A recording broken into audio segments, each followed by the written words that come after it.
Okay, here we are again, covering the assembly part of the electric hoist that I got from Harbor Freight.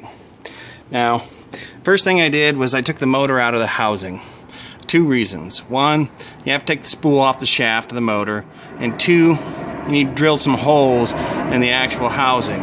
As you can see, 1, 2, 3. I use those 3 holes to mount to the super strut. I'm using the super strut as the whole actual assembly for mounting this to the ceiling. And as you can tell, I set up the actual angle brackets.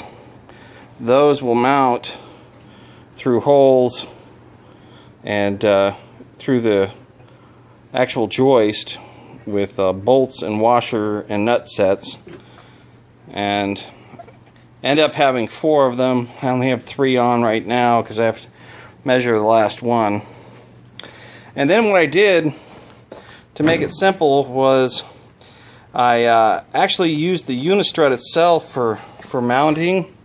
The actual center bearing brackets for the garage door. I drilled center hole here and then had to use a spacer in between here to get the column to line up straight, the rod, so it spins freely. And so I estimated the weight value about 250 pounds per bracket. So I went ahead and put in 4 of them. I feel pretty secure about lifting 300 pounds with that.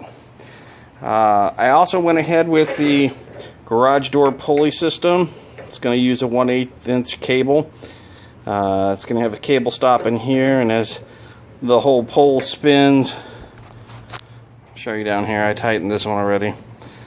As the whole pole spins, it'll wrap up the cable. So I feel pretty confident using this unistrut.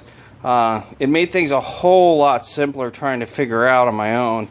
That was the hardest part. I was trying to figure out how to mount everything and then support the weight. I read a lot of different articles and talked to a bunch of different guys about the idea, and when I told them about the unistrut idea, they really liked that idea.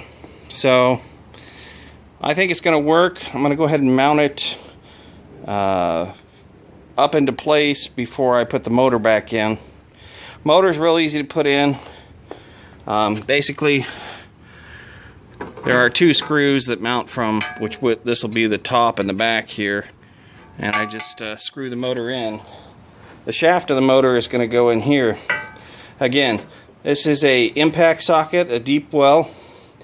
It's 3/4 inch, and on top of that I've got a actual torque extension, and it fits exactly the inside diameter of this rod.